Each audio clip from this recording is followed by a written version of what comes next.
Hello, আসসালামু আলাইকুম guys. এই দেখেন আমি আজকে প্রথম জীবনের ফার্স্ট করলা ভাজি করতেছি। প্রথম পেঁয়াজ মরিচ এই তো গরম করছি। এখন দিয়ে দেব করলার আলু। এই দেখেন করলার আলু দিতেছি। কত সুন্দর কালারটা, তাই না?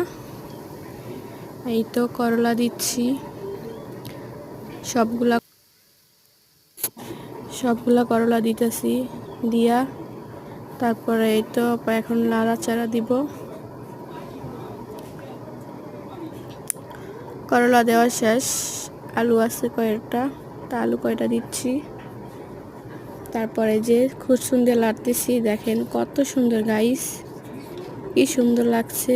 করলা ভাজি, আলু, এই লবণ দিতেছি, এখন একটু হলুদের গুঁড়া দিচ্ছি। তারপরে আবারও লাড়তেছি গাইস, দেখেন কত সুন্দর। এই তো নাড়াচাড়া হয়ে গেলে হরাদা একটু ঢাইকা দিতেছি। এখন হরাদা একটু ঢাইকা দিব। তারপরে 2 মিনিট পরে আবার আসবো। এই তো 2 মিনিট পরে আসছি। 2 মিনিট পরে এখন উঠাইছি।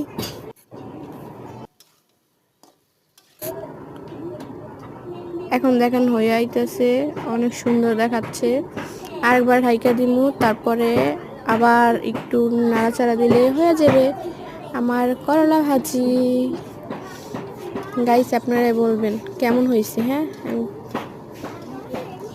সুন্দর হয়েছে কিনা কমেন্টে বলে দেন। থ্যাংক ইউ, আল্লাহ হাফেজ, আসসালামু আলাইকুম, সবাই ভালো থাকবে।